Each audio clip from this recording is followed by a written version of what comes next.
Well, it's been a very long time since we've had Red Elk on. His last appearance involved, without question, the best explanation we've ever had of what shadow people are and are not. You may recall we had all sorts of people sending in photographs during the course of the program when Red Elk was on, and Red Elk is back tonight. That was an amazing program. Red Elk, it's good to have you back again. Where are you physically located? Between Ellensburg and Cle Elum in eastern Washington, literally right alongside I-90. That's up in Mel's Hole country. It is, yes, and we've just recently been there again. Again? Again. Well, I heard that there was a trek that took place by some people up in that area, sort of looking for Mel's Hole, but that they didn't find it, and they've decided they're going to go back again with a more serious attempt. Is that correct? That is correct. They did find his property, but they did not... Wait a minute. They found Mel's property? Oh, you bet. Yes. Yeah, the trailer, everything, and there's a fence with strong warnings on it to keep out. Oh, really? Mm-hmm. And I told him that's it. I go no more. I go no closer. I've seen it. I've been there once, and they're crazy. Oh, really? And, oh, yeah. It, your Area 51 type rigs, you know, those white rigs that would pop up and watch you? Oh, yes. They came. Oh, government... Well, call them government if you want. They're unmarked. And two of them, one blue, one white. And the guy in blue, thank you, government. I say that to them. Why? What? Well, if it wasn't for them, it would have taken hours more to find his property. They parked right in front of the gate to make sure nobody went there. The gate that we've been going to, the place where after many years of not being there, it seemed familiar. Well, it turns out that the yellow gate that I told you of, that's the back road into Mr. Waters' property. And they came by and got everybody's license numbers, and he's sitting there with one of those palm things, I guess, kind of a palm computer. And yes. Well, anyway, they noticed where he was parked across from, about a mile or a little more beyond where we've been looking. And they get pictures of it. If anyone's interested, it would be on the SeattleChatClub.org. Uh-huh. And really, well, anyway, again, thank you, Mr. Government. So you would say you've seen enough that you believe Mel's story is true? Oh, the only problem with Mel's story that yes, I've seen enough to know that that's true. According to every description this gentleman has given out, old trailer, the whole bit, there seems to be a brand new large building on that area with a great big barn. Really? A few horses with a fence. And, fence is a corral around the horses. Mm-hmm. Are you familiar with corrals, Mr. Bell? Oh, yes, very familiar. This corral is 3 feet high. 3 feet high? Mm-hmm. Gee, what are we corralling in there? It's a good picture from the air, Mr. Bell. Red Elk, if this hole is there, and by the way, Mel has since described a second hole. Yes, I heard that. You know that, right? Yes. The stories that have gone, for example, with the second hole, which is allegedly here in Nevada, are really, really incredible. I trust you've heard them. Not the keeper of the tunnels or nothing. Yeah, that's right. You're the keeper of the tunnels. How did the second story hit you? And do you think there might well be a second hole here in my state? Sir, every time you find one, you find a pair. They're all over the world. Kind of, we call them the nostrils of our mother. The nostrils of our mothers. Of Earth, yeah. That sounds one good. discharges excessive, harmful if you want, or like what would be viruses. I'm not saying they are. It's just like you get a runny nose. One side runs, the other breathes. And so one side runs and the other breathes. Where you find one hole, you will always find another in a 25-mile radius. Again, they are not just here and not just down there in Nevada. And they're literally all over the earth. And I guess we might as well go ahead and get the rest of it. You think these holes connect to an inner Earth, correct? Absolutely. And an inner Earth with inner worlds within that Earth. Yes, but may I clarify that? Absolutely. Thank you. People have got the impression it's a ball floating inside a ball, floating inside a ball, on and on for 5 below us. Yes. The Earth is dead solid all the way to its core, with giant caves that decrease in size as it gets further and further towards the core. So if deep whalers or diggers or whatever, drillers, yeah. Well, whatever they're going for. Yeah. If they happen to be digging above one of these caves, these are enormous caves, and especially the ones directly below us, they sometimes range 600 and 800 miles long, 200 and 300 miles wide, and in some places almost 3 miles high. All right. Here's something I had happen on my program that I would like to ask you about. Mm-hmm. I had a man call that said, in essence, that all holes in excess of 10,000 feet are classified. And he said that were he to give me any more information on the air, it would compromise U.S. security. So I said, fine, send me an email. He never did. Still, it sticks in my mind that he said that, and I wonder if you think there might be anything to that. From my information, it goes quite a bit above 10,000 feet. But at some point, Red Elk, is there a government clampdown classification that occurs? Yes. Why? No. No, I'll say no more. But yes. Well, I will say a little bit more. I talked about lizard people and stuff, and people really think I'm out of my tree. I know. Well, that's all right. It's my tree. It's your tree. You got that right. Yeah. And we do have interaction with these beings as well as a number of other beings. And these beings, the vast majority of them, are literally not of this planet. And the lizard beings, the Dracolians, they themselves have colonized this planet eons ago. Literally, not more than than a blink, as far as time goes, from when Lucifer came.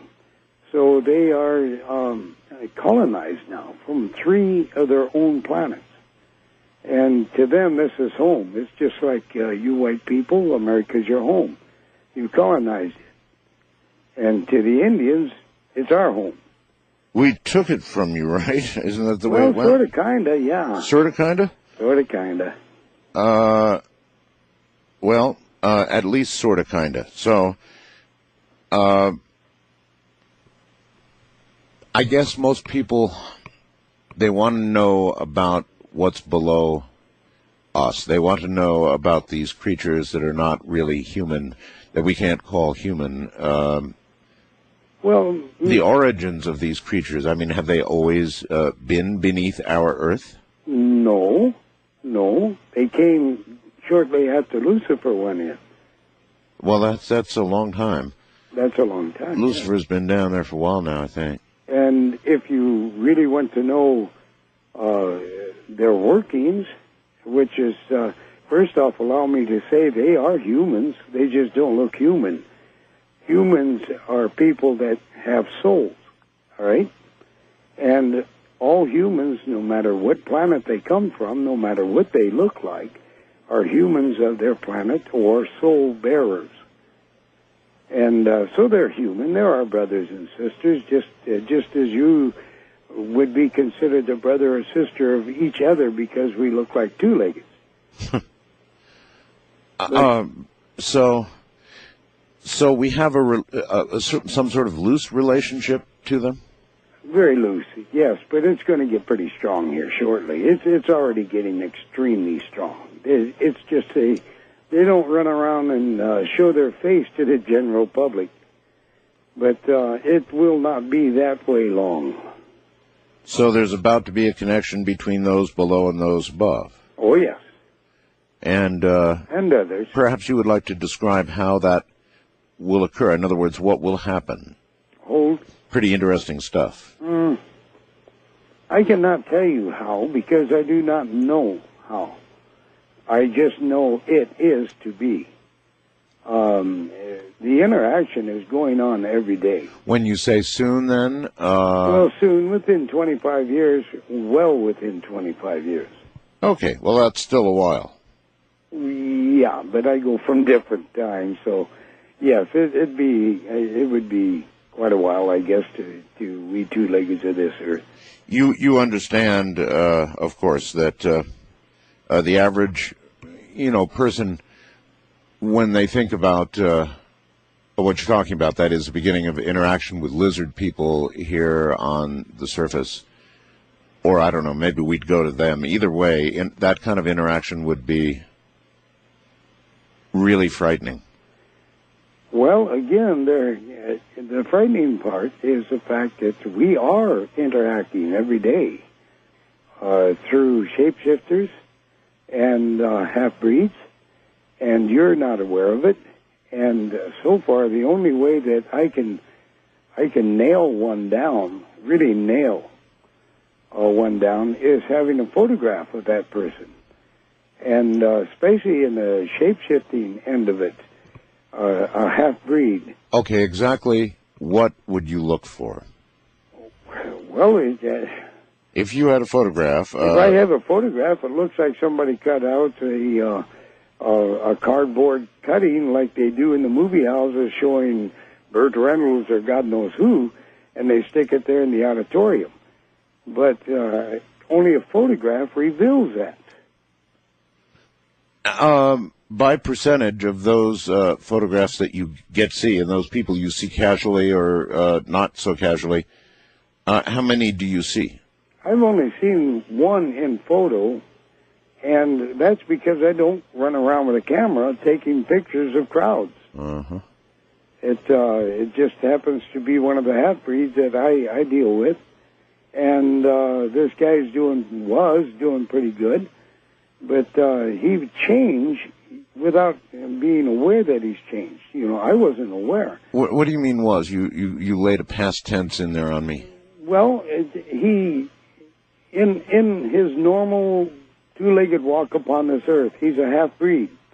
And you take a picture of this gentleman when he's in this mode. And he looks like any other picture of any other picture, but they're so fast at shape-shifting, so fast at pulling out the essence of the being himself, the one that's half-breed, and slipping in full bore, that like a walk-in, what is called a walk-in, and it happens so quickly that 1 minute the one that is there, and the next minute you still think that's that one, but without a photograph, you don't know. Well, have you ever managed to get a photograph of anybody in the middle of this person, in the middle of shape shifting? Well, first off, you're right. It's a person. But no, I haven't. Although I have seen them shape shift, I just haven't got a photo of it. In other words, somebody is sort of halfway here and halfway there. I don't know. Well, it's a strange deal, but they're good at this, and there's a lot of interaction. You rub shoulders with them yourself, and I'm not aware of it. I'm sure of it, because there's that many running around here. I have no doubt of it. I rub shoulders, I'm sure, with, the way I talk about all this stuff on the air, my friend, I'm rubbing shoulders with all kinds of things. I can feel it all around me, always have been. Well, you can feel one now, another nut on the air, right?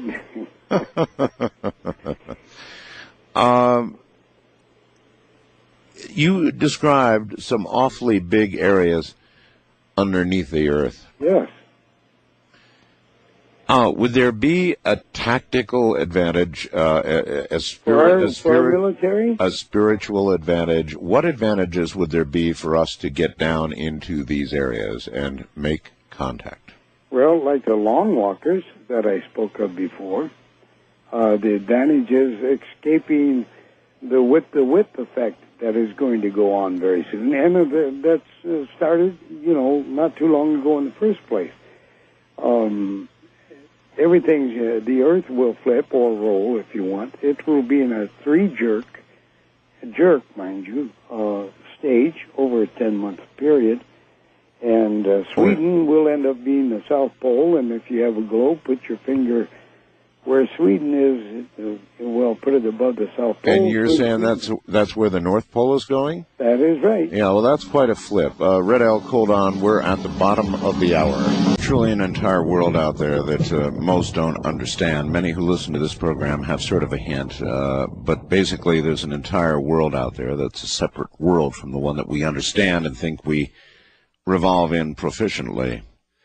That would be the world of Red Elk. Here he is once again. Now, you're saying that you have information that is prompting you to come on the program tonight and talk about, you've said all of it, meaning, I guess, for us, for humans, is coming down. What exactly do you mean?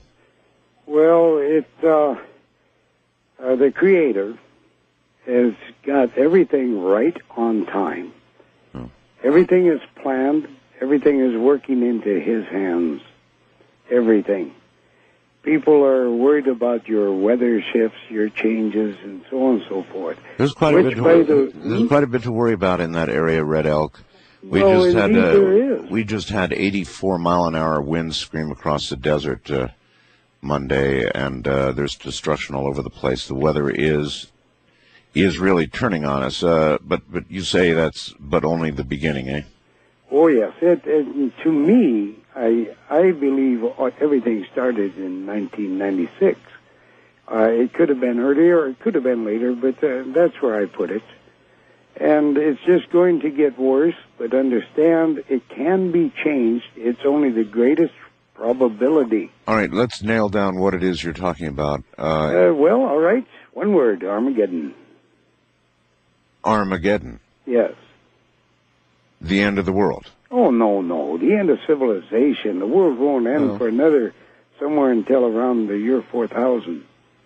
Well, the end of civilization, that's... As we know it, yes. That's big enough. And when all is said and done, and we'll get to whatever is going to do this here, I'm sure, shortly, after Armageddon, what will the world be? A mess.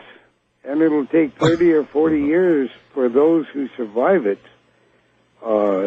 to get back on their feet again. I'm asking what kind of world it will be. And I understand mess, but I mean...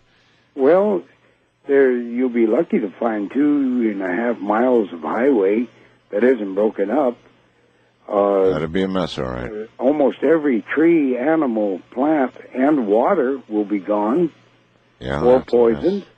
Yeah. But this is one reason that I'm ordered to teach what I've been ordered to, so that the knowledge that the medicine people and the red people have considered it to be sacred is put out, so that the survivors will have that knowledge.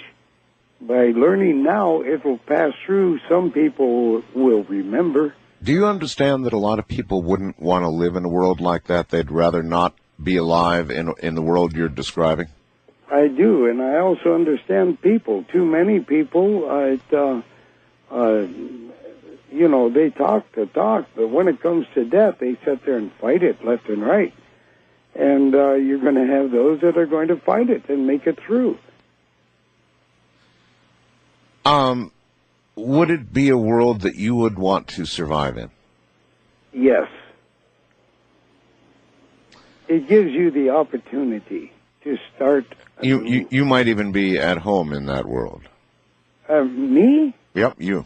I'm afraid you're right. But for a lot of people, I mean, what you're describing is indeed the end of civilization. All right, now let's get down to what would cause the end of civilization as you see it coming down. Well, it boils down to the warfare that is right now going on. It is between Lucifer and the Creator. It started all over again, and the unholy four, which are four different alien beings, including the Dracolian race, the so-called Greys. We call them insect, or I like to call them bee people. A group, the Gargoyles on that planet that's coming, that one that makes a big oval path. Gargoyles, you mean? They look like gargoyles. Gargoyles. What you are obviously referring to is the 10th planet. Mm-hmm. Yes, the whole Sitchin story. Well, I don't know the whole story. All I know is that dang thing is loaded with bear.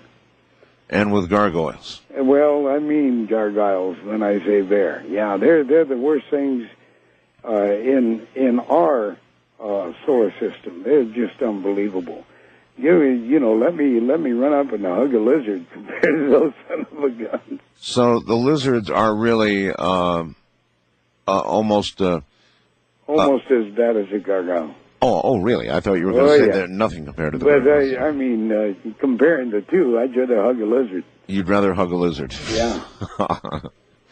Well, so then we're in trouble beneath and above. Yes. So to speak, but, right? Less trouble beneath than above. Well, what about right here on the surface? Now, you mentioned the ongoing troubles. We've got trouble in the Middle East. Powell is over there right now, having essentially no success in stopping the fighting. The fighting is continuing. And, of course, the Bible tells us that when Armageddon comes, it will come and begin in that exact area, of course. Yes. Uh-huh. They're going about that all wrong. But, again, we are on the path of the greatest probability. But it is still yet a probability. It can be changed. And we can turn everything around. You and I and the poorest nation can be living in an utter paradise if we as a mass of people would put our mind together. And Mr. Bell, you have done it a number of times on your show. Nothing at that level, Red Elk. I have done experiments that suggest what you may be saying could be true. I don't know. Well, what you're doing, my friend, is quite scriptural, but two or more together in my name. And I'm not going to say that the name of Christ, I'm saying it, but you got to remember what that two-legged being was. He was love on two legs. Any two together in love, in pure love, not lust love or anything like that, but caring love. Mm-hmm. Then they can change much. And if we as a world could gather together in love, or the majority of us, worldwide, not just the United States, I'm speaking across our planet, and truly aim our love. You know what? I don't doubt that is right, because then all hearts would change. But, and I also don't doubt that mass consciousness can do some things that are scaring me a little bit. I'll admit to all of that even. But I don't see those hearts changing right now. In fact, if you look at the present progression of events, there's more reason to believe that Armageddon is just a tick away, Red Elk. It's easier. It's much easier to believe that than it is that all of these hearts are going to change, and the Palestinians are going to embrace the Israelis, and the Israelis are going to embrace all the Palestinians, even Yasser, and all get together and be peace. If I were a betting man, Red Elk, I don't think I'd be betting on that. Well, I would be right alongside you. This is why this is the greatest probability. This is why Armageddon looms. But, again, it can be changed. All right, but if it is not changed, which I'm sorry, pragmatically, I consider much more possible, then what is going to happen? Well, Mr. Bell, you don't understand the Creator's plan, and I'll try to nail it real quick. Basically, Earth is a mousetrap in space. You and I are the cheese, and all people of all the creations in planes, times, and dimensions, not parallel times, are coming here. They are at this very moment battling above and around us. And they're battling over you and I. And we're the cheese. We're the cheese. We have all the DNA of every soul-bearing being from day one, long before the earth was born. From day one, in our bloodline. Mm-hmm. And the unholy four are claiming us as theirs, and the other says, wait a minute, they've got our bloodline too. Some people don't want to go to war, but they have no choice. So literally everybody is being drawn to the cheese, to the trap. Well, I don't want to go to war, and yet I feel it is almost inevitable. Unfortunately, you're correct, my friend.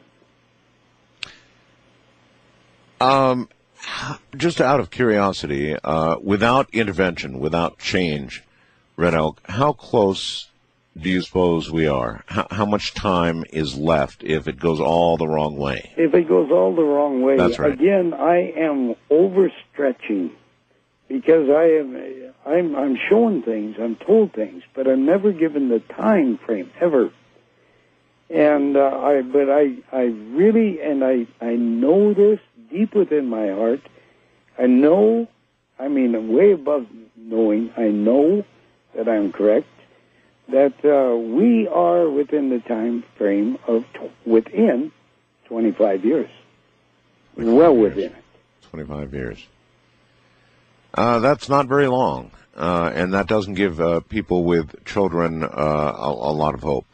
Well, there's so much hope out there. Everybody, I tell the truth, at least as I know it. By the way, I represent the Inner Hayuka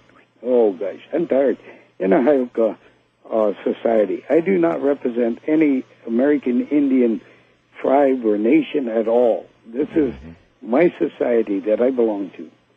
And under that, I want to make it clear, under that, this is why these things are being brought out. Well, you call yourself a contrarian, right?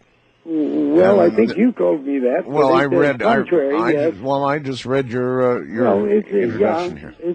I don't even know what contrarian means, but I'm contrary. I'm a Hayuka.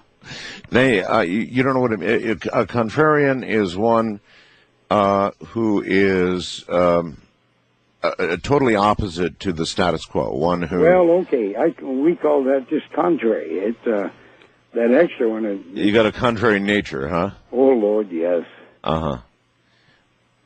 Yeah, but anyway, I'm doing this on orders, and I don't obey any man. I don't obey any man. You're doing this on whose orders? The Creator's. All 12 of us are doing it on the Creator's orders. There's only 12 Inner Hayuka. Only 12 of you? Yeah, there's hundreds of Hayuka, but there's only 12 on this planet that are Inner Hayuka. Where are the other 11? One's Japan, one's South America, one's Africa, one's Arabia, and he isn't there yet, but he's on his way to be there in about under 2 years. Let's see, One's in Europe somewhere I can't remember. One's in Russia. Gee, I can't nail them all. But we all have our little areas of work. Are you in North America? Yeah, are you in contact with the other three others? Yes. Huh. And their view? Our view is identical. We're all trained identical. Okay. Then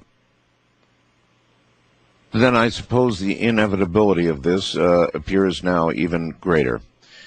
Listen, I want to ask you about something that perhaps coming up after the break that was brought up the other day on the program, and I don't know if what category it fits in, but I've begun to receive emails and communications from a whole lot of people in my audience about mirrors. Now, yes, I heard that. Oh, did you really? You heard something about that? Yes, well, I heard a part of the program before I crashed, yeah. What?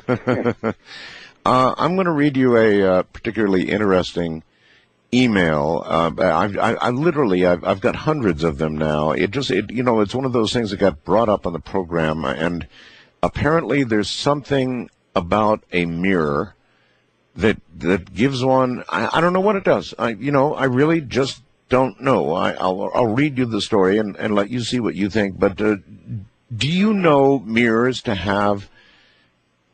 I know mirrors that trap events.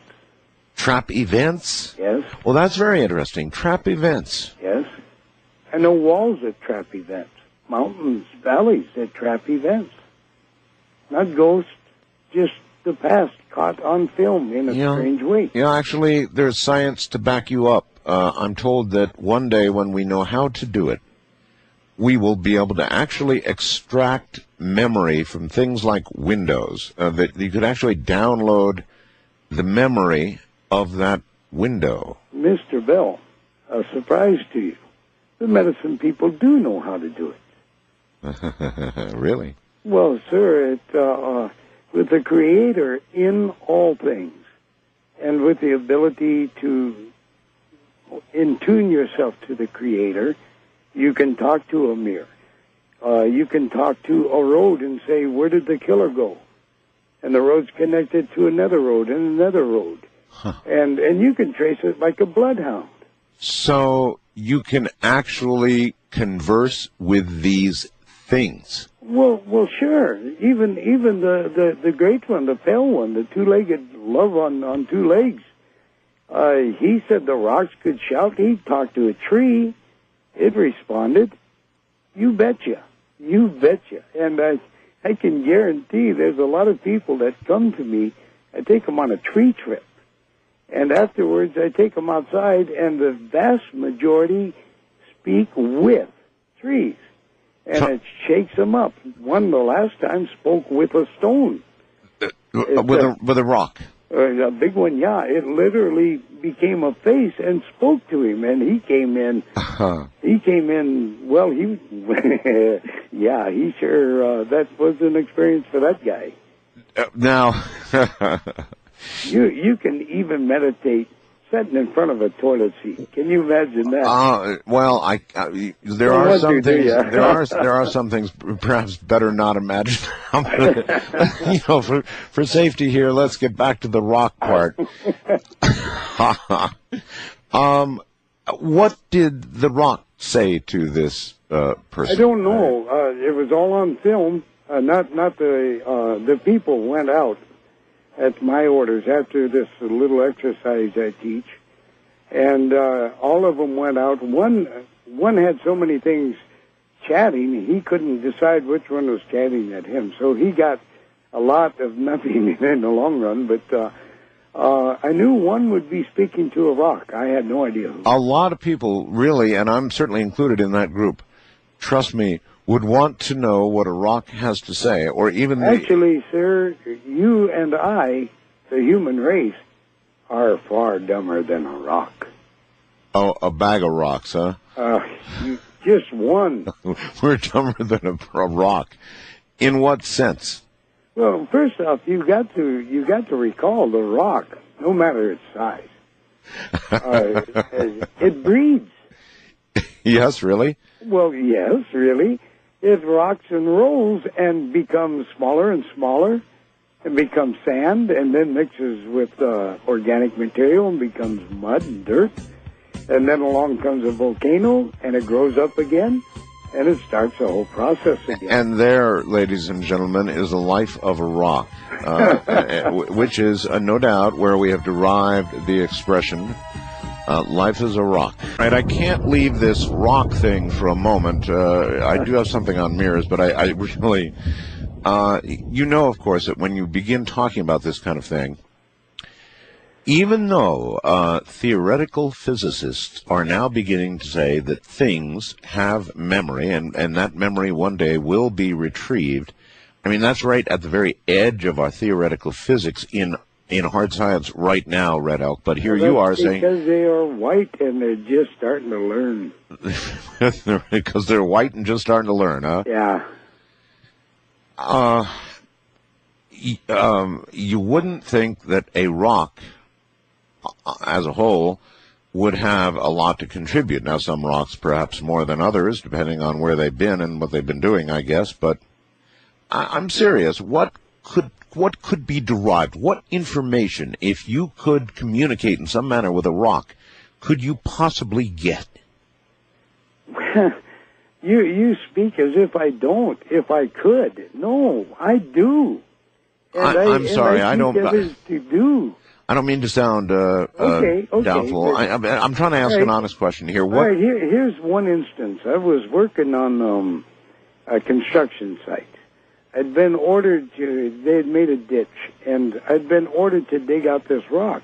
Okay. Well, dang, I was in my second day, and it was not a big rock. It wasn't even half my size, you know. It was a little, I doubt if the thing weighed more than 42 pounds. What do you weigh? All right. Well, I'm down from 293 to 178. Well, so that would still be a pretty good sized rock. You're under. Well, I'm talking size-wise, not weight-wise. Oh, I see. All right. Okay. And anyway, man, this thing was getting me ticked off. And boy, I got so darn mad at it, I started talking to it and really lambasting the poor bugger. Why? Wait a minute. Why were you upset with the rock? You want to dig a rock that size for 2 days? Oh, absolutely not. No, neither did I. So and I was out there in this heat, digging this stupid thing. Oh. And it was just hanging on to the earth. It was like it had arms. I've got you. And finally, I really lambasted into it, and the darn rock said, "I am holding the roots of that tree." And you could get the idea of it pointing to that tree. So the rock told you that it was an important aspect of the tree. That is correct. So then what did you do? I said, "To heck with you. I got a job to do, and by golly, let go." So you're coming out of there, or I'll blow you to bits. Just about. If I had the dynamite, I would have done it. I'm sorry, I shouldn't laugh, but you know how people are going to think of this, Red Elk. I guess some of us, in the same sense, would talk to a rock like that. I mean, we might, but we would not. Mr. Bell, all medicine people talk to things that you think a piece of wood is a tree is sure a living thing. Well, Red Elk, I talk to my car. You talk to your cat, I've got to be, but I've got to be honest with you. My car, at least as of yet, has not responded in any way I can discern. Well, someday, if you break down in that desert of yours, I did once, yes. Well, talk to the park, talk to the Creator, who's in all things. You know, actually, when it broke down, I did talk to it. I mean, I got up on the mountain, and the fuel pump went. I mean, it was brand new, right? And the fuel pump went. And I said a lot of things, probably most of them really unkind, for several hours. My wife and I both did. In fact, she had words with it as well, but you see, it didn't answer. Well, I've literally had the same problem, a fuel pump, just making a small pond under my truck. and no money to fix it, no way to get it fixed. Very bad. So I walked around it and prayed and spoke with it in prayer, knowing that I am praying to the God who is in all things, the Creator who is in all things. So you prayed to or for your fuel pump? I did. And what happened? It stopped leaking. I drove all the way home on an empty tank, some 47.5 miles. Well, now that empty, it said empty on my gauge. Very impressive. I got to my driveway. Yeah. I got out. I shut the door. Bang! It started leaking again, and it was so dry it only leaked the gasoline that was stuck in the uphill side running down of gasoline of the fuel line. Well, then maybe it worked. In my case, I really only transmitted very negative things to it.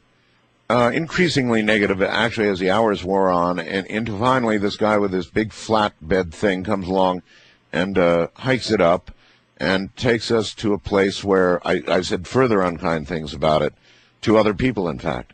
Anyway, it's a long story, but it never worked out well. Next time, maybe I'll try a different approach with it. Well, you know, Mr. Bell, there are no accidents. You learn from every aspect of your life if you got half a brain. Yeah, well, I don't know about that either. Well, you should learn. You know, bad things happen to people, and it's not until maybe years later that they realize how they've grown. All right, I want to read you something, and I want you to digest this and tell me what we're dealing with. I'm going to do this. I think I'm going to do a program on this subject Friday. I have been receiving some of the most intriguing emails since the subject was broached in an open line segment last week, and I knew this was going to blow wide open. And well, here, listen, dear Mr. Bell. Recently, you talked briefly on your show about people who have had strange experiences with mirrors. I'd like to share with you and your listeners something strange that's happened to me over the period of several decades, actually now. Some years ago, whenever I'd look in a mirror, I would see this relatively good-looking young man looking back at me. Now, I came to accept this as pretty close to reality. When I'd smile, he'd smile back. Kind of enjoyed looking at mirrors. I even looked forward to my encounters with this young man. After some years, the young man disappeared. And suddenly one day I looked in the mirror and I saw this ugly old fat man staring back at me. Somewhere in the eyes I could see the vestiges of the younger man who used to inhabit the mirrors. But this was and still is in no way any reflection, no pun intended, I guess, or any sort of reality. No matter what I have done, the young man refuses to resurface. I suspect he's been kidnapped by the shadow people, or perhaps fallen into Mel's hole, or maybe even been led astray by the whisperings of Ramona's cat. But it's my cat, actually, but it whispers to her. But for some reason, he refuses to return. I've not mentioned this strange set of events to more than just my closest friends. The ones I've dared share it with have suggested that maybe my problem lies closer to home. One even suggested plastic surgery. Of course, you and I know the problem actually lies in the strange happenings inside my mirror. I thought maybe you should warn your listeners to watch for this kind of thing. It can ruin your day. Signed, Rick. Now there's a hell of a story, huh?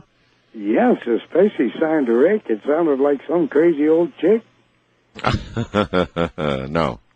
I'll be darned. No, I can explain some of this, I think. Be my guest. Well, sir, I have gotten 3, they call themselves physicists. Yes. It's kind of a hard word for me to say. Okay. To say, yes. And they want me to train them.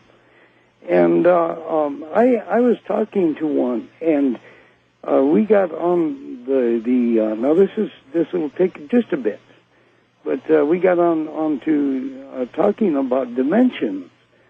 And what our Earth is doing, getting ready to flip, it's causing a vibration and stuff. But nevertheless, and it's changing us. It's making us blurring our mind, okay? So that we're starting to see things that were unseeable, know things that were unknowable, except for people as myself and others in medicine and in deep Wiccayan or holiness, and deep meditators, deep thinkers. And this is what's helping cause it. But on this talk, I asked him, what do you see dimensions to look like? And he said, well, Mr. Red Elk, to us, or at least to me, like a ribbon. I says, this is good. I do too. And I said, what about the ribbon? How many sides does it have? And he says, it's got 2 sides. And I laughed, and I says, come on, use that. This is this thing brain. I said, you say 2 sides, think again. And he thought, and then it clicked, and by golly, the up, the down, and each side of the ribbon. And now this guy's improving, right? So now he's got 4 sides of the ribbon. And I says, great, now, think again. And he couldn't get it. There's the inside. Now, understand it. Look at it as a wide ribbon that is wavering. He sees it as that, wavering, weaving, but turning around about itself, tying itself in light knots, untying itself, and every time it rubs and twists and turns, it creates holes or rippings of veils, if you want, where things become clearer that were never seen before. And because... well, is that what's going on with the mirror? That's right. That's just part of what's going on, Mr. Bell.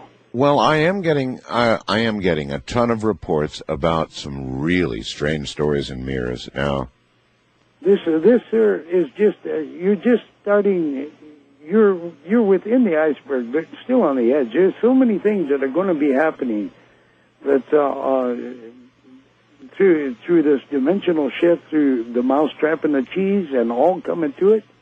It's all related. It's all metacriation, and it's all for the great shift that's coming on our planet. When people say to you that you're nuts, what do you tell them?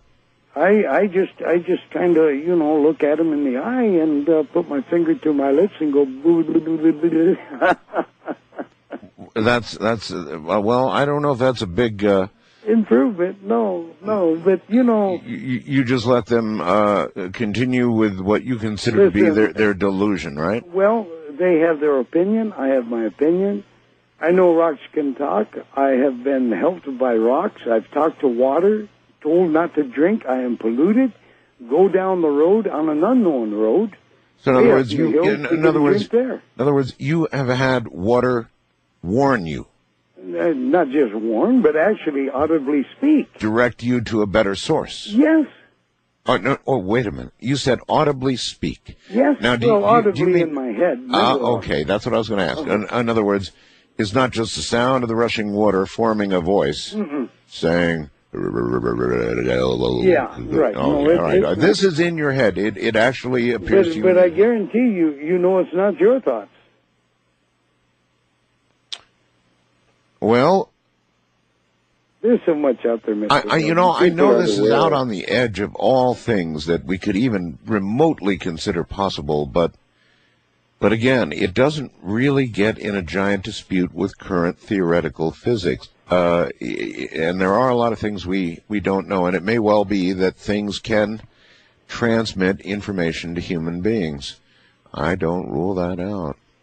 But Mr. Bill, there would be a lot of murders, a lot of missing people found, or at least alive or dead, if people would just learn how, and it can be done. There was a program a few years back, one of these these wanted, or mystery things, and a lady had disappeared up here in this state in eastern Washington.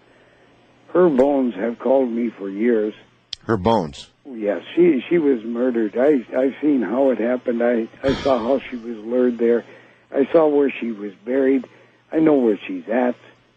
And I know so much they'd nail me for the murder. My wife has asked me over, at least at minimum 3 times, honey, why don't you call the police and tell them where it's at? And I says, I don't want to get arrested, you know. All right, then, Red Elk, I'm going to read you something else. I was going to hold this for a future date, but I cannot resist. This appeared in a Manila newspaper on March 4th, 2002, a Manila newspaper. The headline is, Mysterious Voice Leads to Mass Grave. A mysterious voice heard by a woman was said to have led authorities to a common grave in the central Philippines, a province which was allegedly used by communist guerrillas in its purging campaigns. Now listen, a woman in her 30s who introduced herself simply as Ailing Inday told reporters who visited the unmarked common gravesite at a remote village in Mauban, M-A-U-B-A-N town, that she had recently had paranormal experiences. Quote, I kept hearing a mysterious female voice calling for help so that she and her companion could rest in peace. The voice asked me not only to pray for their souls, but to search for their grave, she added.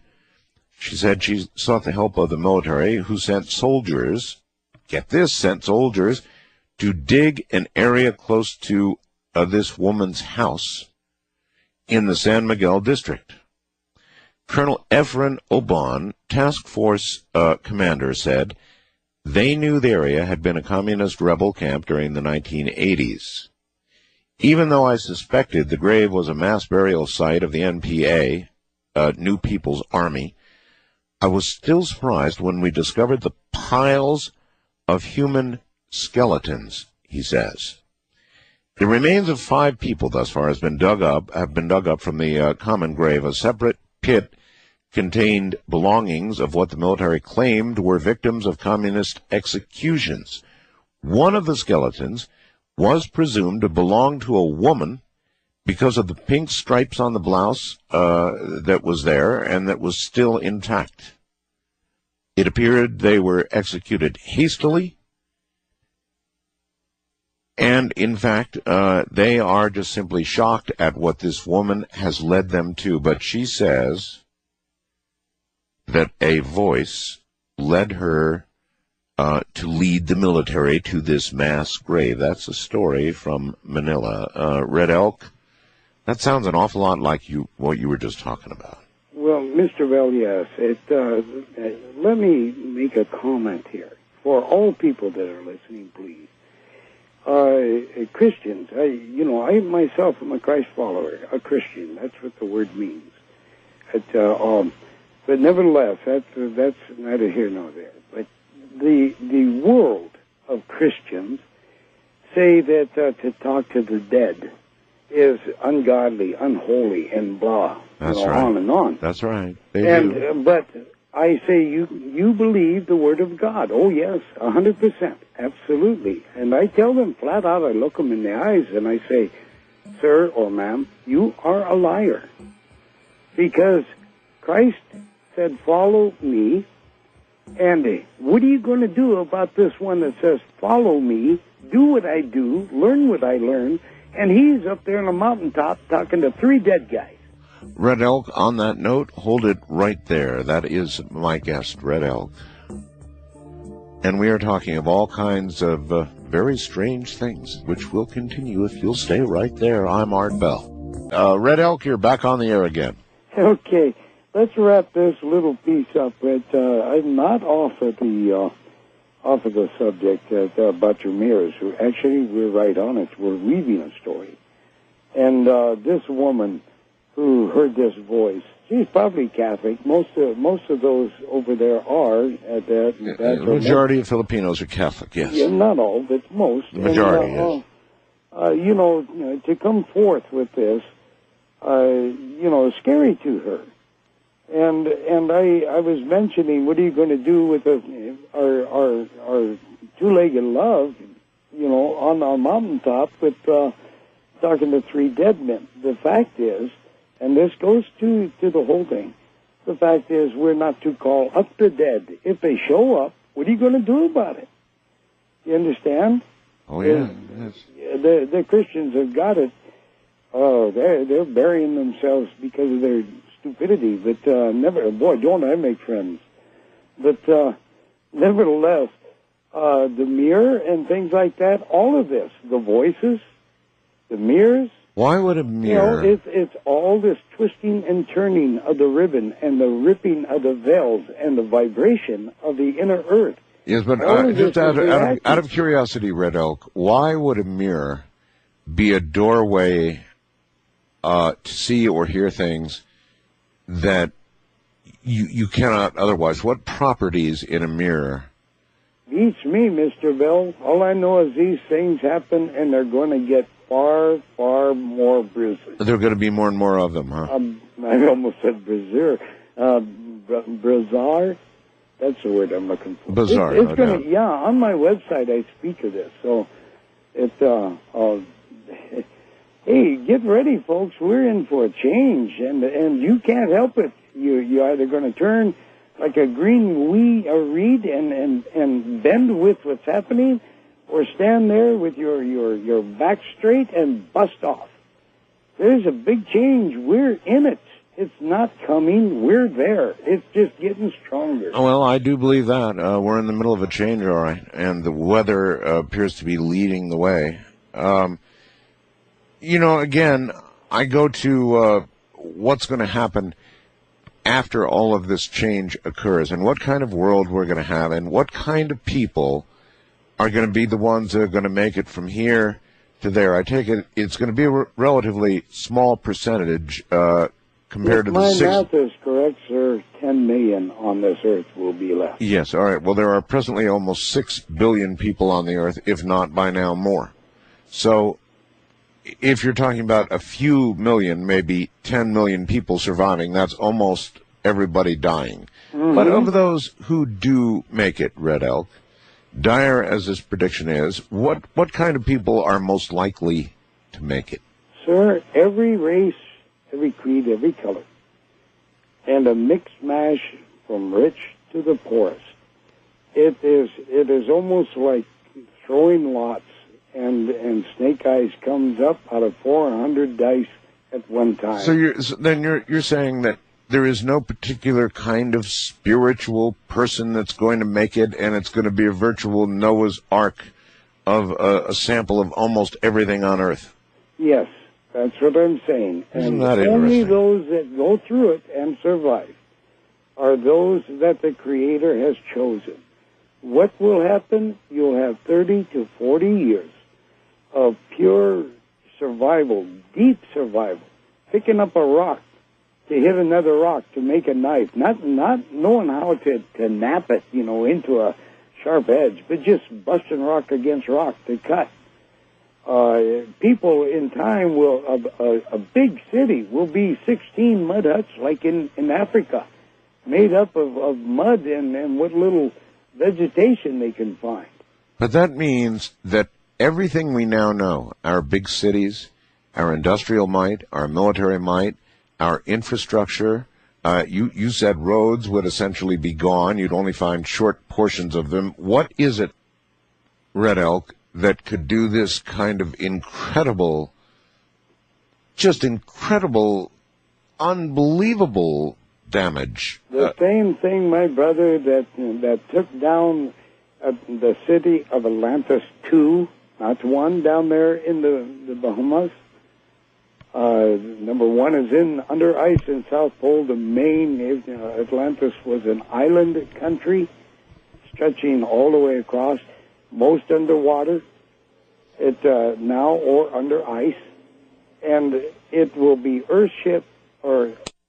First time callers, area code 775-727-1222. And guys, my lips are dry. I understand. Take a good deep. That's all right. Take a good deep breath and take a drink of water. I got a good old Pepsi here. Do you mind if I take a sip? No, hang on. Right ahead. Go tell somebody about that great CC radio. I got 2 of them. I just wish I had modern ones. You have CC Yeah, I radios? got one of them rock and roll wind-ups. It looks like a great big old giant That would be lunchbox with a handle on the side. That would be a Beijing radio with a crank, yes. Yeah, I love it, and so do the people that come. We go out into my lodges and just crank away, but it doesn't last quite as long as they claim, and so I do it on commercial times, just to make sure I don't, have it dead when I see. you're getting into a hot area and the dang thing dies, You've got to crank for about 30 seconds. Yeah, you crank like crazy, I think. Now, the earlier models, you may have an early model. Yeah. The new Super Beijing radio will give you... I can't afford it.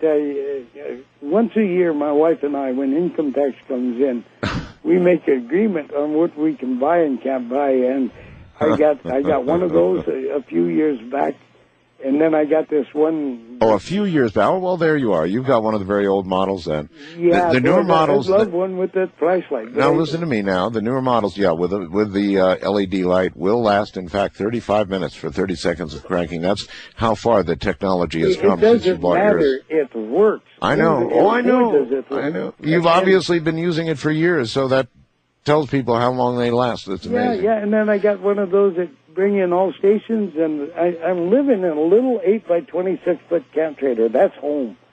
And I've got a great big expensive stereo thing here, and I have to string wires across the ceiling. I still can't pick nothing up worth a darn.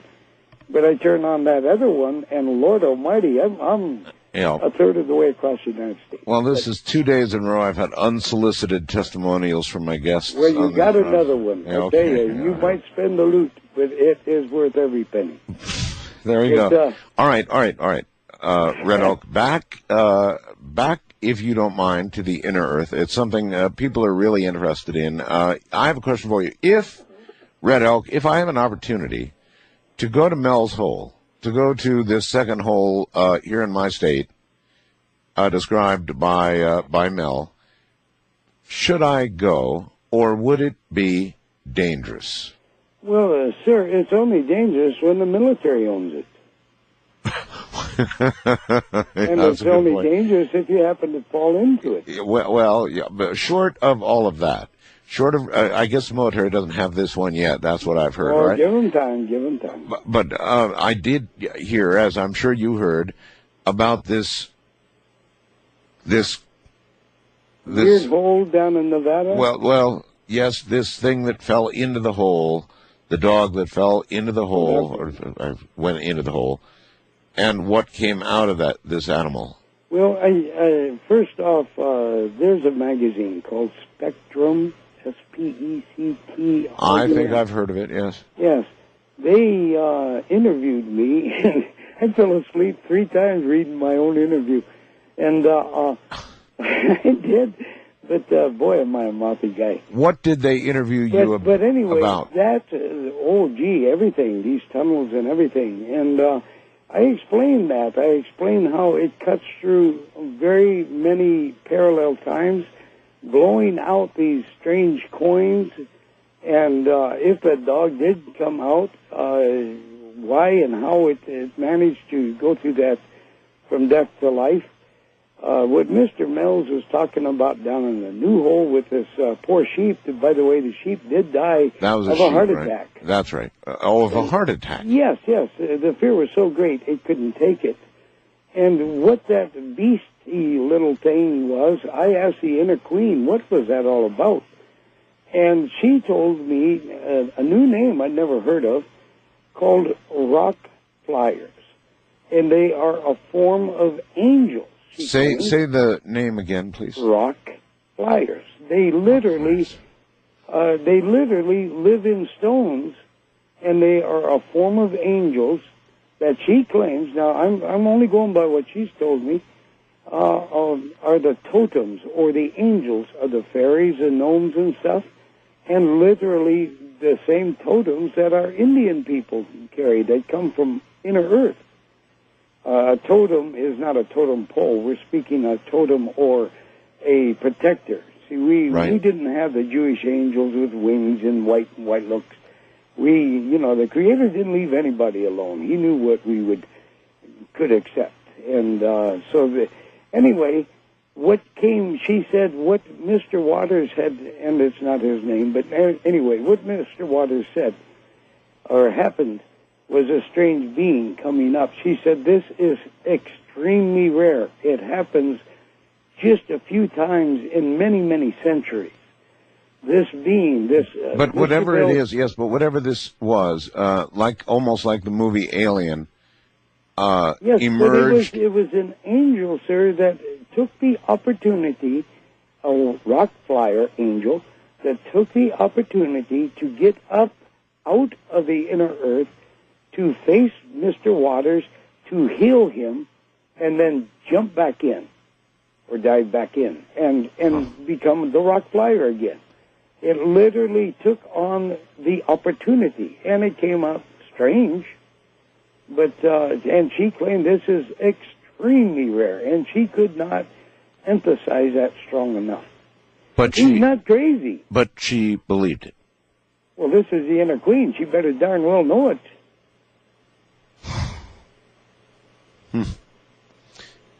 You realize, to most people, how crazy this whole inner earth thing sounds. Well, look, Mr. Bell, inside the earth, where the lizards have claimed their realm, it is really, our own military should learn this. They walk down through the tunnels that connect their caves and homes in the caves. And it's really strange. Their body heat or whatever lights the tunnels about 20, 30 feet in front of them, and it goes out about 10 feet behind them. And even though you and I would, peek our head up and look at the tunnel, you couldn't see anything. You're so far down, you'd poke your eye. Well, that would seem like an appropriate evolutionary path for a being that lived beneath the ground where there's not light as we understand it. Yeah, and it's a phosphorus green, and you can read by it. And these Dracolian people, you got to remember, they're just because they look kind of stupid, scary. It does not mean they're dumb.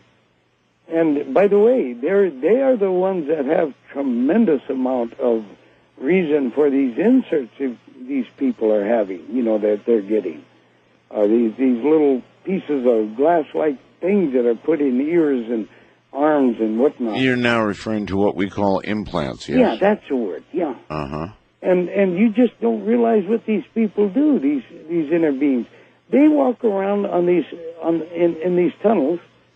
And if they get a hunger, a thirst, if they want a shot of liquor, they have actual machinery. Like you and I would go to a motel and go and get a pop out of a machine. Yes. They would go down the hall, go to a machine, and they got little bells and whistles on it, little handles and all that jazz, all electronic. And they can see above Earth and spot the one or more who have these inserts and cause problems, and they suck the energy, the fear, if it's a rape, they get the fear of the woman being raped, for instance, or if it's a bombing at the school. Man, I tell you, these people are causing more trouble than you people have any idea about. I don't doubt it. I mean, we know. They suck on this like you and I would suck on a straw with pop. Yeah, we know that there is an evil force that appears to be acting upon certain people. Now, others would say, "Oh, no, it's just the will of man," but really, in some cases, it's so far out, and what is done is so impossibly awful and evil that it's pretty easy to imagine there is an external force acting to make this happen. Well, the funny part about it, Mr. Bell, is the fact that these people, and they are people, they are soul bearers, these people believe, and they do, that they are God, big G. And as God, they can do anything they want. They do not believe in God. They do not believe in Lucifer. And yet they do not know that it is Lucifer who is pulling their chain. They are one of the first, these unholy four are one of the first of his, racist takeover. So race they takeover. are in modern parlance, unwitting dupes for the devil. Yes, but they don't know it. They're so stupid. They just have no idea. And they, in their so-called godness, they do anything with you and me that they want. And there's an easy way to get rid of these darned inserts. And that is? Well, it's all mental. Everything that we in medicine people do is all mental. You can make them absorb into your skin and go out the drought or in sweat. You can literally make them turn into what would be, well, they're not that size, but just as an example, Is from that a the grape to a raisin. Is that the purpose of the sweat lodge? No. Well, you said make them disappear in your sweat. Well, take a leak. Go to the bathroom. I mean, I was trying to be nice, I see. I'm It even absorbs sorry I into your asked. body and goes out the drought. I thought we were talking And about sweat lodges. and you can change them from what grape to raisin, or you can do the cool one. You can change them to gold, and when they Well, listen, I've got to take a break here and go get rid of a devil, and we'll be right back. My guest is Red Elk, and I am going to turn him over to you. This is your opportunity. You've heard some absolutely off-the-wall, wild stuff tonight, and you can either regard it that way or think that you're hearing something that you can relate to. It'll be interesting to see exactly what you think it really will. So coming up after the break, we're going to the phones with Red Elk. All right, I thought I would take Red Elk now and put him on the telephone with some of you out there. How about that, Red Elk? Could you wait just a few short minutes? I'm in complete command. Yes, I can do whatever I want. Well, there are some things that I would like to put out to you. At first, sir, I finally got to the bottom of the December show's mail, where at least I could actually see the bottom of the last box. And danged if you didn't play it again. And people are, I still haven't got done with December mail. And people are wondering, and I'm getting some angry letters. And my gosh almighty, we had to rent an outhouse because our little bathroom in this trailer is packed with mail. Both back seats are packed with mail. I pick up mail every day. Sir, I started that because I wanted to make this postmaster, get off his duff and do something. And, oh boy, it worked. But talk about white man's revenge. It sure backfired on me. Well, you're saying, in other words, that 1 million people wrote to you. Not 1 million, no, but I I have shaved my finger, the thing, 6 times now. Well, so do you want more mail, or do you... No.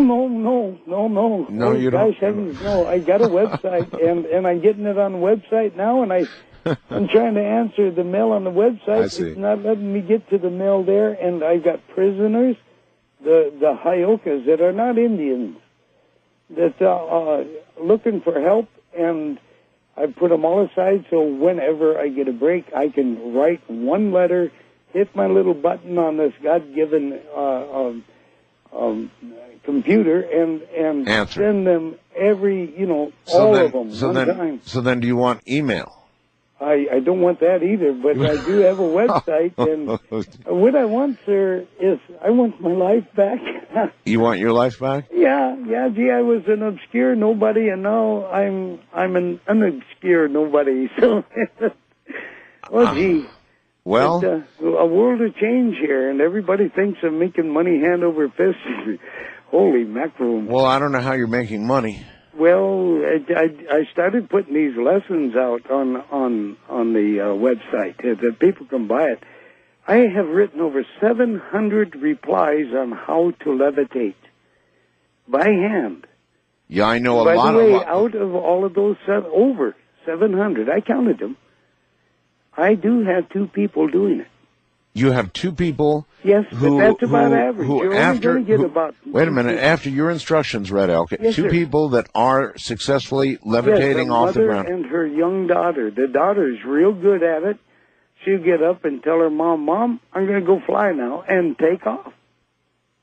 Levitate, lift. Oh, And I'm with the you. mother, she's scaring everybody. I think she belongs to these line dancers, hillbilly dancing things, you know. Yeah. And you know, they click, click, click, jump, click, click, click, jump. Yes. Well, she goes so high, it scares the hell out of everybody. Yeah. Okay, And she wrote me, she's worried. What are we going to do about this thing? I said, well, that's why we don't do it in public, you idiot. Then let me understand. Then you're selling Yeah. on your website Yeah, lessons. and I got Indians ticked off giving sacred knowledge and making money, and watch out for this guy, he's a con. And Just because you're teaching people to levitate. well, to them, this is sacred stuff that I'm teaching. It's sacred. So means they, secret. as far as they're concerned, you should not be charging people. That's right. I That's see. right. Well, and And yet it's okay that Person's that gotta the live. medicine man gets paid when they come to him. yeah. And That's a good I've point. got thousands coming to me, and they can't afford to come here, and they want to learn. I have never seen. I didn't know there were so many people that wanted to grow spiritually. And I'm only one man. I've asked for help from the medicine people, and you know, shoot, no, they're going to let their ego control them. They're going to let the ways, if the world goes on as probable, So then you they're going don't. to let the ways die out, and our survivors, you'll be lucky if they do survive, just because of their stupid ego. So you probably don't want to give out your address so they can actually come visit you in Oh, person. hey, they are. No, my address is. Shoot, I don't care. No, don't give it out. Don't give it out. No, except for God's sakes, that you ought to see my website. You ought to see the guest say, ooh-wee. Yeah, I'm sure. Yeah, but- Okay, anything else you want to get out before phone calls? Yes, sir. Inserts, I'll finish that. You can change them to love. And when these lizards dial in on you, they think they're sucking in a good drink, and it's like bile. And it just, oh, gosh, I got them Wow. ticked off. It's me. And if anybody wants to, many have asked me to come and teach, but these are all across the United States, many in each state, and I can't afford to get back to them and say, well, you get a hold of so-and-so, they want it too. I don't have their permission. But if people would like to set up chat clubs, get a gathering together where I can afford to drive there. I'm not going to fly there. I got stuff in my medicine bag. Nobody gets in my medicine bag, damn it. Mm-hmm. And I'm not going to let any of those airplane people get in it. Well, that's right. That you would have to let them inspect your bag, wouldn't you? They ain't about to. I'm not going to go, so that means I drive. What do you think they would do if they inspected your bag, Red Elk? It doesn't matter, sir. I'm just curious. Just the fact that they would get in there and touch it is against all to me. Okay. That is sacrilege. Okay. All right. A lot of people. Okay. Now, listen. A lot of people want to talk to you. Okay, real quick. All right. You ready? No. No. Chat clubs, if anybody. And please think of this. All people, start envisioning what you want the seventh generation ahead to be like. Envision it. Look what the good you want your seventh grandchildren's to be. Envision it now and work towards that goal. Now let's go. Most people can't even envision where their own child's life is going, Red Elk, much less 7 generations away. First time caller line, you're on the air with Red Elk. Hello. Aloha, Art. Aloha. And the same to you, Red Elk. I'm Kathleen from Kona. A little aside, I did get a reply from your December show, and thank you very much. Oh, there you go, Red Elk. See, there's somebody you communicated with. Oh, believe me, I communicated with a lot. You did. Okay. Now, here was my question, though, Red Elk. I have a friend, and most recently, she, in passing comment, told me about the lizard person that she had begun seeing, and that this lizard person was in the back of her car, but has become more prominent and, as she said, a part of her family. Now, I didn't know what to make of it, so I made nothing of it to her. But if there is an upside or a downside, and if there's anything that I can advise her, how would I go about that? First off, she has a lizard showing up like that, my sister, because she has these danged inserts in her. Now she has welcomed the dang thing. Implants, in other words. Yeah. She has welcomed this dang thing. She has put herself in extreme danger, and anybody that is involved with her will be very much in danger in time. They're making themselves known more and more. They want full control of everyone on our surface. Make no doubt about that.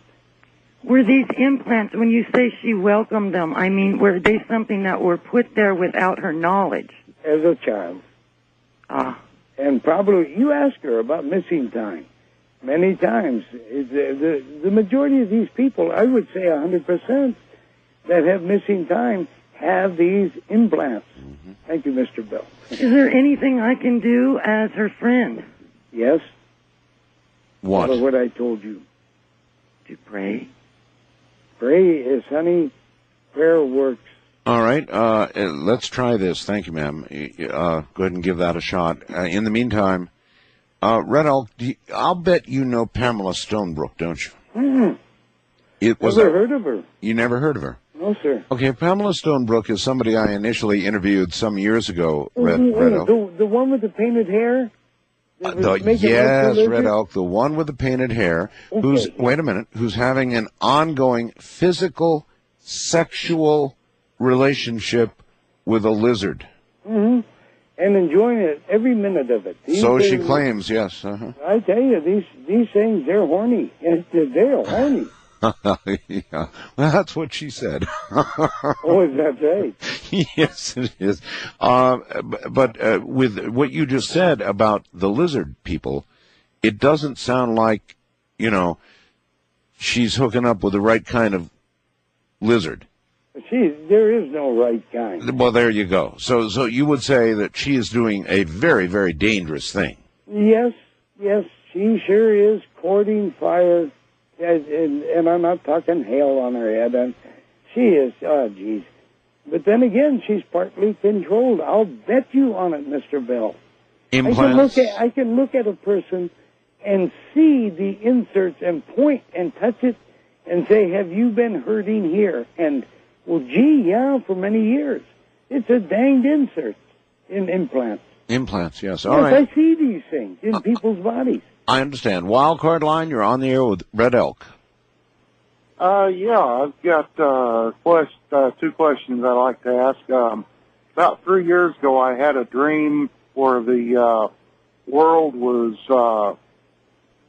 it wasn't so much engulfed as just a wall of flame went around the planet, and the only people that survived were the ones that were in touch with so-called animal side of them. Would there be anything to that dream, or was it it would be so true, sir. The next time around, my friend, which is very shortly, this world will come close to being destroyed, mostly by fire. And consider when the Earth flips, all the electrical wiring that's cracking around live, starting fires, people with candles falling, starting fires. We got a mess ahead of us. And only those who are spiritually in tune with the Creator and all things, including nature, these are the ones that can make it. I'm not going to say they will. I say they can. Oh, and the military that are running down into the holes. My other question, is it possible that someone would be like one of these half-breeds that you're talking about? Because I've always felt deep down that I was what the Old Norse or the Vikings called the berserker, which means bear man in their language. And would they know it, or would it be possible that they'd be a half-breed without knowing it? Yeah, that's a good question. Could you be a half-breed without being aware of it? Yes, and being a half-breed and being aware of it and just being bewildered because this is crazy. Mm-hmm. Yes, sir. Your answer is yes. It is quite possible. Well, again, you realize that there are a percentage of people out there, Red Elk, and I can tell by looking at my computer screen, who understand what you're saying and do grasp what you're saying, believe me. And then there's another percentage that think you're crazy as a loon. Well, sir, I say this. Believe not a word I say. Stick around. You'll find out. Or learn to check it. Okay. And then reject or accept. But don't believe anything I'm telling you.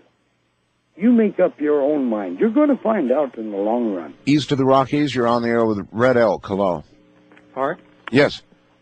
Red Elk? Mm-hmm. I want to thank you for sharing the Native American wisdom with us. Well, I tell you, my brother, I thank you for that, but the American natives, the other half, I'm a breed, remember. The other half aren't happy with me at all. Well, a lot of medicine people say the same things that you've been saying. But I want to ask you about the Hollow Earth. Mm-hmm. What about these these lizards? Some of the UFO researchers say that they're from other planets. Yes, originally, and they still are. This is a colony. How can they be stopped? A lot of people have children. They want a good future for the young generation. Hear me. How can they be stopped? Bad entities be stopped? My friend, there is a way, and I'm a danger to them, and I'm in deep trouble, even Sharon. But in the long run, the Creator is going to let the spring on the mousetrap stop them. That's why we are here. We volunteer, even though we don't know it. We volunteer to be cheese, bait. And everything is going to know, once again, there is one Creator, and that Creator is love. Okay. But in the meantime, there are ways to cool their thing, but to cool their agenda and their full agenda. No, there's no way to stop that. Only the Creator will do that. Let's say that you're having an individual encounter with one of these creatures. Yeah. What could you do? Well, first off, sir, don't fear. That's why they're there, to make you fear. They get to suck that energy. It's steak on their sauce. Yeah. All right, well, there you go, caller. He's basically saying the same thing he said about some of the shadow people, you'll recall, that they right on. They take the energy, they take the fear, and they feed on it. What about the Greys? Are they different? The Greys, sir, in the first place, these little ones that everybody's seeing, those are what is it when you make something out of another human being? Clones. And they're grown plants. They are not humans. They have no soul.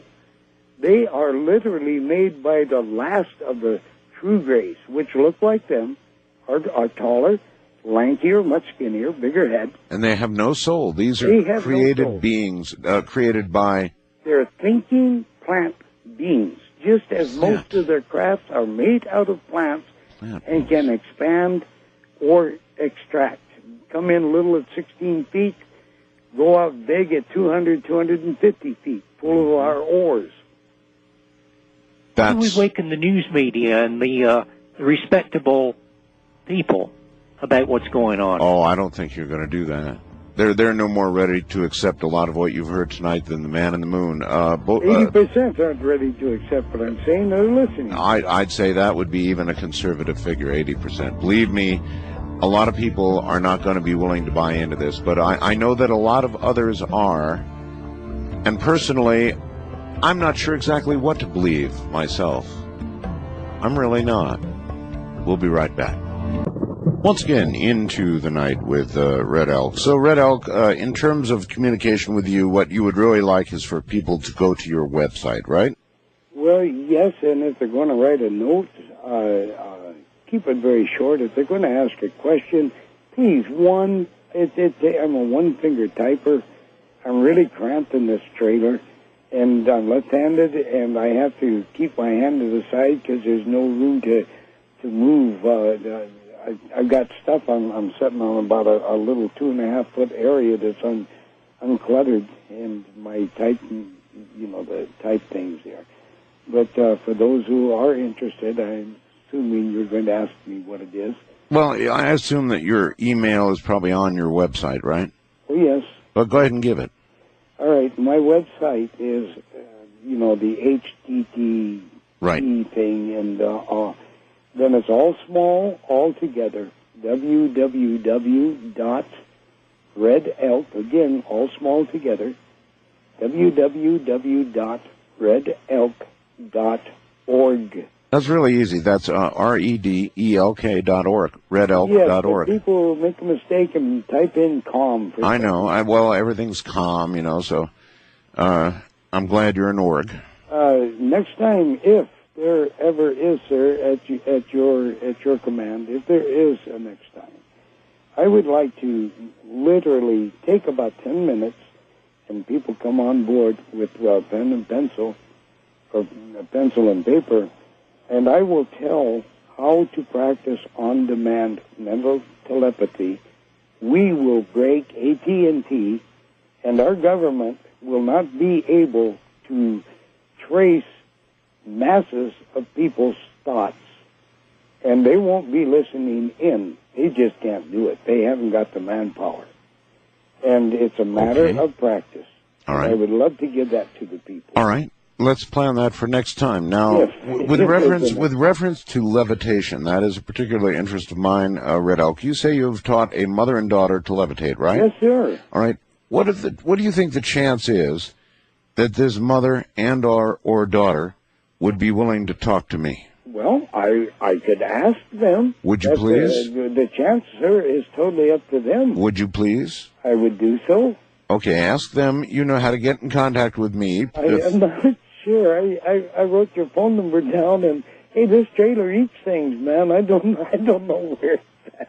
We're going to talk after. I'm going to give you that method, so your back's going to be good, bro. Okay. All right. Here we go again. First time caller line. You're on the air with Red Elk. Hello. Hi, Art. Love you and love your show. Thank you. It's a pleasure to talk to Red Elk. Anybody who believes in the creator of love is cool with me. I was very much in agreement with Mr. Elk's message that we are presently in a very negative reality. I mean, we can figure this out just looking around us. And that this can be transformed into a positive reality of peace and love through prayer. Mm-hmm. Art, you had a lot of guests on that have talked about parallel universes. Oh, yes. And, if you hook into that idea, then you can understand that maybe, possibly, we can go in and out of the different realities. And I do believe that one way is through prayer. I know, Art, that you're really reluctant and that you've done some of these mass prayer things where you've had some really weird experiences. Excuse me. And I'm not sure I'd call them mass prayer. I would call them mass concentrations. Okay. But there was certainly prayer involved by many. Well, a lot of people do refer to prayers. It's basically when you're putting your attention on something, mm-hmm. and most people, when you're doing prayers, you're asking for something. No question. However, what you have to be careful, you're right when you said, you have to be careful what you ask for. You might just well get it. Yes. But that's where you can always add the little addendum and say, in God's will, if this is God's will, because even Jesus Christ, when he was, told he was to die on the cross for our sins, said, if this is your will, take this cup from me. Mm-hmm. But otherwise, I will do your will. So we can always ask for a prayer, but we can always certainly respect and be humble enough to understand that it's always going to be God's will. Yes, but I think he does, a lot of this reality is created by us. And you have talked about that too, Art, how, even Sean David Morton was talking to how our perceptions of reality come to be. And a lot of that's karma of a country, karma of thought, karma of peoples in the past. That we make it all happen. Yeah, and so, when you were even talking, Art, and saying things like, I can't picture this, so much of it is imagining. You have to imagine what's wonderful and what's good and what you understand to be good. And I'm not talking about just on a personal, selfish level, although it really ultimately is personal and selfish, because I think ultimately we in our hearts and in our souls, we all want peace, we all want love, we all want those good things. It's just when the politics and the individual greed gets in the way that it becomes distorted. That's right. So I don't know if Mr. L could talk about if he has anything like a kind of a group prayer meeting. I don't know if he does anything on the internet or. Honey, boy, would I love to see it, but there is a problem. When people have group unity, let's not call it prayer, group unity, where two or more gathered together, you know what they mean, in heart. If it's done on a regular basis, it becomes rote and therefore useless. It should be done, and it needs to be done. We need to close these ozone holes, and it can be done by mind caring about our environment, or about our very lives. And many works can be done. It's more than just envisioning Mr. Lemberl getting better in his hearing, and what a miracle that was. And or Mr. Bell with his back, things like that. It's we can do far greater. We can help heal our own planet, and we, my sister, can also change our greatest probable, even though it doesn't look like it's possible. Look at what one man did for the whole planet. Oh, yes. And, gee whiz. It always starts with one soul, doesn't it? There could be great power. It always starts with one person. Yes, and it needs total love, commitment, a great desire, a humbleness of heart, and a great want, a hunger. Those people that have that and can unite can do miracles beyond miracles, because that's the way the Creator has made us and wants us to be. For Mr. Bell and your information, I would like to talk about a very sacred thing, probably one of the greatest secrets that medicine people know. The fact is, we are a dream, the Creator's dream. We live because He does not sleep. Now, everybody knows, or most know, about lucid dreaming, where you're being chased by something, but you're in a half-sleep state, and you can turn around and say, why are you chasing me? And then find out what it's all about. What you don't know is that we are living a lucid dream, not just dreaming occasionally at night. This whole thing is a dream.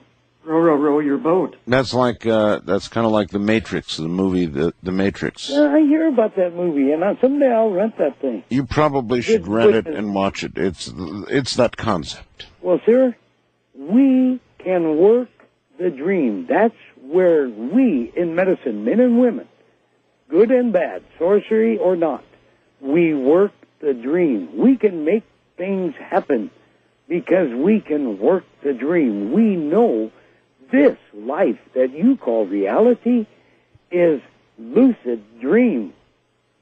Okay. Wildcard line, you're on the air with Red Elk. Good morning. Yeah, thank you, Art, for taking my call. Very welcome. This is Levi. I'm on my way to Oklahoma City. Hello, Mr. Red Elk. Hello, my friend. I've come across a theory that I put together as I went down the highway, compiling a bunch of information that I've gathered up. One, that we're all made out of the same stuff that's in the table in front of you is the same stuff that's in you. And yes, it's called mind stuff, God's mind stuff, His dream. When you get to the quantum physics level, the foam or the electron cloud around the nucleus, it's all made out of the same stuff. It all depends on how many electrons stuff has going around it. And it dawned on me that what if it is made out of sound? God spoke the universe into existence. That, boy, have you hit the nail on the head. There's no Big Bang. He was sitting up there twirling his thumbs, nothing going on. I don't know for how many ages. And the very existence of all creation is in the first verse of the first book of the Bible. Yeah. And he thought, and then he imagined, and then he created us from imagine into strong envisioning until he got it right. Instead of making the woman's boobs on the back, which would have made them fun to dance with, but not worth looking at, he put them on the front. He took his time. He got it right. And then he he said, he audibly spoke, sir, there's no Big Bang. It is just vibration. And thought.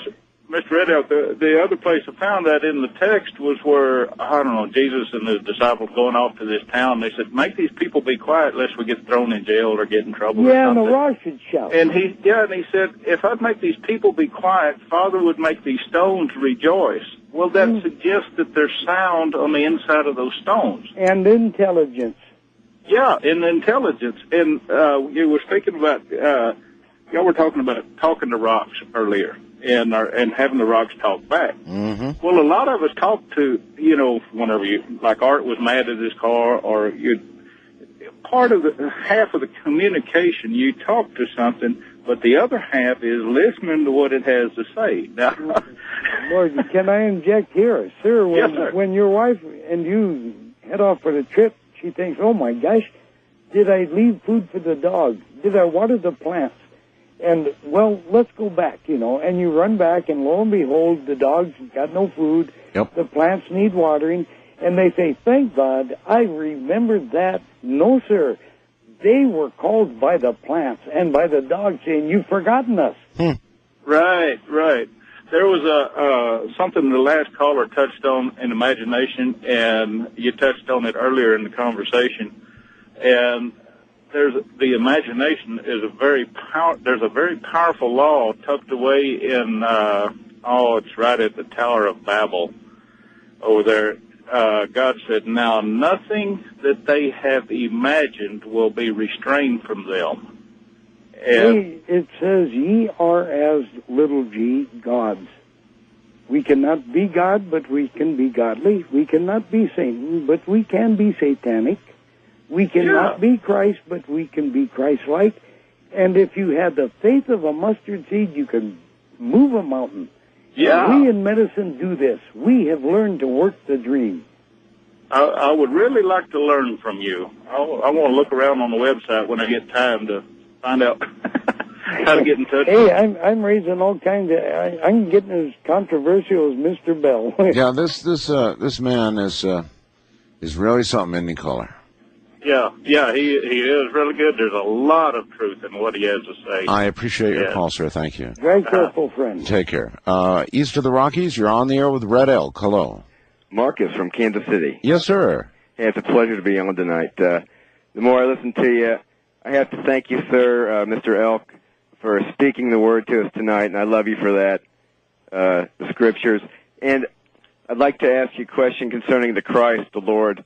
I've chosen not to use the name Jesus because I've done some research, and it just seems like to me it's wrong. It really wasn't his earthly name. And I wonder if you, and I've noticed you haven't used that name either. I was wondering. Sir, it doesn't matter. Jesus, doesn't matter. Jesus, the Christ, whatever you want to call him. That man was the walking example of what love can do. Well, who can argue with that? Call him love. As a Christian. And I think that's pretty awesome, and you're an exciting man. And also, I'd like to touch on, I see in the world today how things seem to be backwards. They call good evil and evil good. Oh, yeah. And the anxiety for me is very high. And you seem to have much more peace than I do, that's for sure. Can you give me any hint how to get there? Yeah, little hints or some help information for me, please. See nothing as accidents. There are no accidents. It's all planned. See nothing as bad. Even your baby getting raped and ripped, and that's bad. But in the long run, it brings people. It gets rid of the chaff in the wheat, and it brings some of that real weak wheat up standing tall. In the long run, there's a reason for everything. Yep, that's a very hard concept for a lot of people to understand. And it would be for me too, but I live by it. I've learned by it. Well, thank you very much. Okay, my friend. Right, take care. Yes, I believe every word you're saying. I believe that you absolutely believe every word you're saying, and I think a lot of what you're saying has an absolute ring of truth to those who have stuck around and listened. It's really interesting. West of the Rockies, not a lot of time. You're on the air with Red Elk. Hello. Yeah, I'm Walter from Mount Rainier. Yes, sir. I'd like to say the mirror, I'd like to ask him about the mirror. I've been using it for about 10 years, and I can prove the existence of God with it, real short and sweet. With a mirror? Yeah, I was studying guitar in the mirror about 10 years ago, and I was looking off to the side of the mirror as I was doing it, and I started seeing really weird evil type things coming in. Well, I'll tell you, we're headed for one whale of a show on this subject. But anyway, the ribbon does twist and turn, creating rips and thinness in the veils that are really all around us. But I asked God to come in, the Spirit of God to come in, because I couldn't get rid of the evil looking things in the mirror, and everything changed. And believe me, Art, you've been wondering about the mirror. Yes. If you sit there and look off to the side and say, Satan, come in, you're not. It'll shock you. It'll scare you almost to death. And you won't know how to get rid of it other than by saying, okay, Spirit of God, come in. And that's when everything changes. And it'll teach you. I mean, you don't even have to do anything. You can meditate there and feel safe, and you'll start learning things that you've never ever learned before. Now, I hear you. And I've been seeing spaceships from it. I've been learning stuff from God. And one thing about I wanted to say that I've been learning from God was you have the thing on about Fatima on there, the secrets. Third well, secret this isn't about the secrets. This is about the solar event. And God is very disturbed that the sun bounced up and down. It's on film. It's on motion picture film. Sir, I'm woefully short on time here. Yeah, we got only about half a minute. You want to email me, and I will proceed to follow up on it. There are solar events going on right now. We have this big full halo ejection. It's actually hitting Earth right now. And we've got a gigantic solar storm going on. Auroras may be seen. Red Elk, boy, what a pleasure to have you on the air again. You're a strange sort, Red Elk, but, there's... Stick around, and I will give you that thing. Indeed. I just wanted to tell you, you're strange, but you're absolutely intriguing. I mean, there's something about you. So I'm certain we will have you on again. In the meantime, I'm going to put you on hold and talk to you after the show, okay? Yes. Love to all, and all love, please. Good night, Red Elk. Good night, my friend.